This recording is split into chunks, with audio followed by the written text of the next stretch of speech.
Hello there, dear friends, and welcome once again to the Relaxed Fantasy Review. Today, we're going to be talking about a subclass of the rogue, straight out of Tasha's Cauldron of Everything, the Soulknife rogue.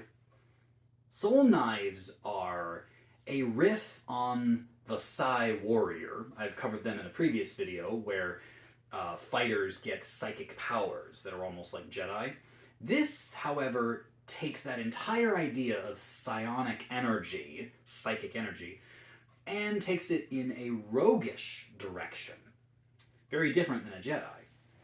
The features they get start right away at level 3 when you choose the subclass, when you get the psionic power feature. You get a pool of psionic energy dice. These dice are d6s at first, and you have a pool equal to twice your proficiency modifier, so that's 4 straight away. The dice are d6s, and then they upgrade to d8s, d10s, and d12s throughout your career, and they are still twice your proficiency bonus, so you get 6, 8, 10, and eventually 12 of them.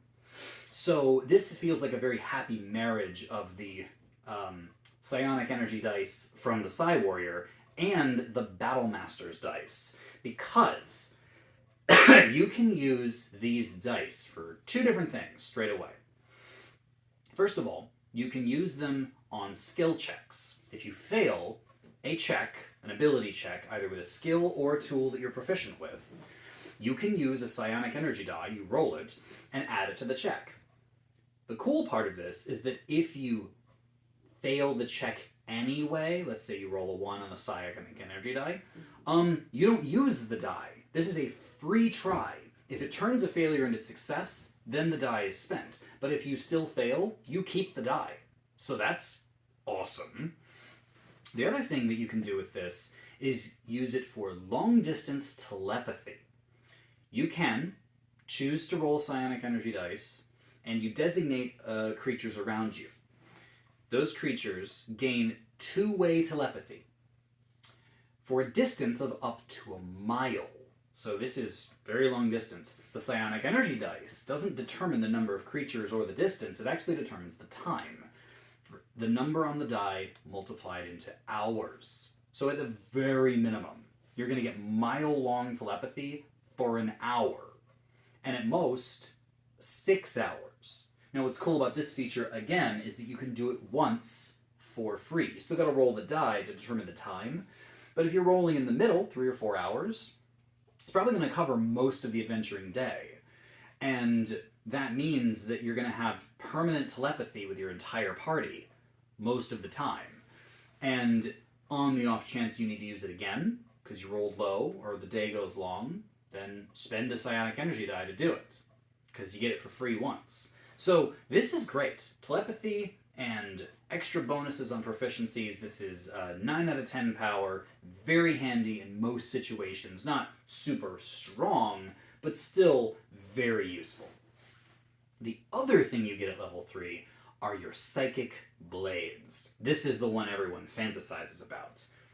When you take the attack action, you can summon psychic blades, psionic energy blades. They are simple weapons that have the thrown and finesse property. So you can attack with your dexterity, and you can throw them.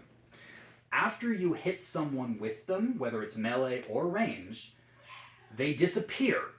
So it's a great way to attack someone and leave no trace. And when I say no trace, not only does the weapon disappear, there's no physical mark on the person. This is a wonderful assassination tool, because when you attack someone, it doesn't leave a stab wound or a slash. It's psychic damage. The weapon deals psychic damage, 1d6.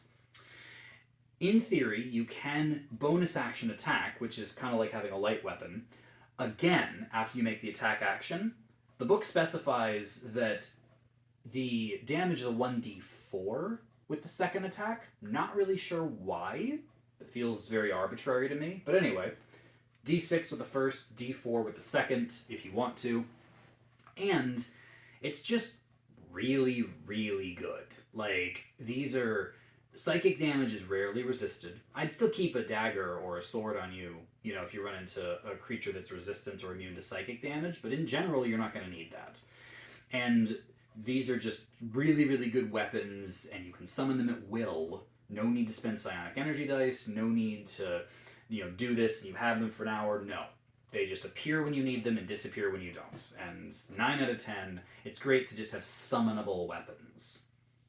Now, at level 9, the Soulknife gets their next feature, which is Soul Blades. This gives them more things they can use their psionic energy dice for. First of all, you can use the dice to add to your attacks. So if you attack someone with your Psychic Blades and you miss, you can roll the psionic energy die to try to turn the miss into a hit.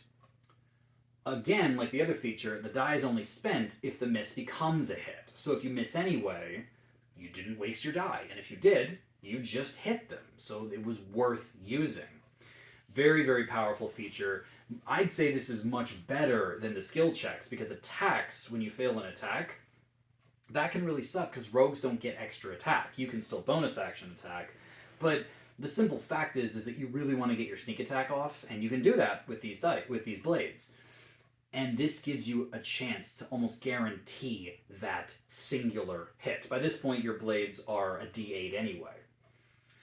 And the other thing you can do with them is that you can teleport with them. You summon a blade and you throw it. You roll your psionic energy dice. Again, a D8 at this point.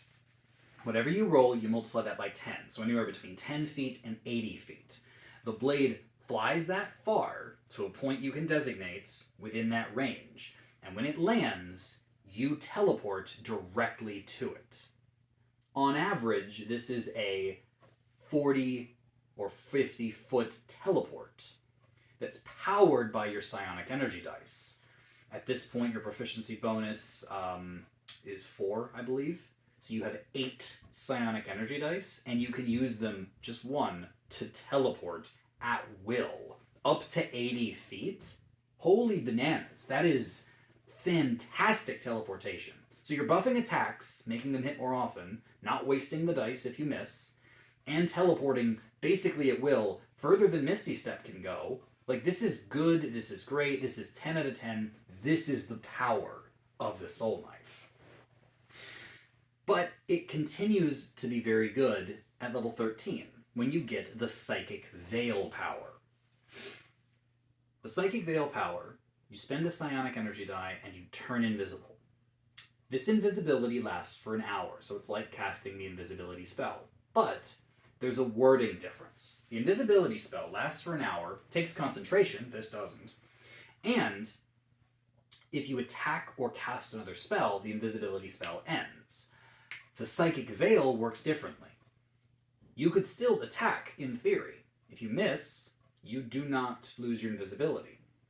You could even cast a spell if you had a spell through a racial feature or a feat.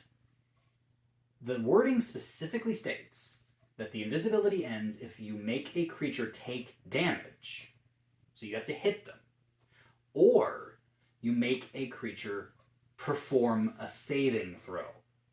Any kind of saving throw. So it could be physical, it could be magical, it could be whatever. But that's how the invisibility ends. This is great. Invisibility is powerful, even at high levels. And the fact that you could still potentially use magic or do physical things, as long as you don't deal damage and don't force a save, the invisibility remains. And I feel like there's some quirky loopholes that you could use this for that normal invisibility you couldn't. So yeah, 9 out of 10. This is a really, really nice power. Finally, at level 17, you get the power Rend Mind. Rend Mind triggers when you use your Psychic Blades to deal your sneak attack. Notice we haven't had any sneak attack buffs yet. This is your sneak attack buff. But it doesn't buff the damage. When you hit with a sneak attack with your Psychic Blades, you can force the target to make a Wisdom saving throw. The DC is determined by your Dex modifier, so it's probably pretty high, or as high as it can be. And if the creature fails the throw, they then become stunned. Stunned is a very powerful condition. Monks and their stunning strikes are famous for this. So your sneak attack can stun people. It's a little late for this feature, but it's a wisdom saving throw, which is decent. It's determined by your dexterity, which will be high, and it lasts for a minute. The creature does get to repeat the save every turn, though, so it may not last for the whole minute. But you don't have to concentrate on it or anything. You can do this. You can do this a few times, but if you want to do it after you've used up its charges, you can spend a psionic energy die to do it, but you don't spend 1, you spend 3. Now this is high level, level 17. You're going to have 12 psionic energy dice by this point. If you assume that you want to spend a few on skill checks, a few on attacks, a few on teleportation, this only leaves you really with 1 extra use, because 3 psionic energy dice is a lot. Still, having a stun effect is not bad. It empowers sneak attack in a way that other rogues don't get. And obviously it doesn't get around legendary resistance, but the stunned condition is powerful, and a wisdom save is good. So I give this feature 8 out of 10. It's a little bit clunky, and obviously doesn't add to damage, but the condition is strong enough that I would say that it's at least worth a thumbs up. Overall, the Soulknife is a 9 out of 10 subclass. You've got Psychic Blades, very thematic. Lots of ways to use your psionic energy dice. Skill checks, attacks, no saving throws, which I'm a little disappointed by, but whatever. Invisibility, awesome teleportation, real high marks for that. And later on, an improvement to your sneak attack that can stun. This is good. This is all really, really good stuff. And the simple fact that this Soulknife rogue is very, very thematic. It is all about psychic power. And we didn't have a rogue that used psychic power, so it fills a nice niche in the narrative. 9 out of 10 for the Soulknife. I think they're great. If this theme speaks to you and you really want to lean into the psychic weapon, assassin, teleporter, invisible rogue, this is great, and I highly recommend it to anyone who really likes this style of gameplay. This has been the Relaxed Fantasy Review. If you enjoyed the video, please like and subscribe down below, and keep your eyes peeled for more subclass reviews coming down the line soon.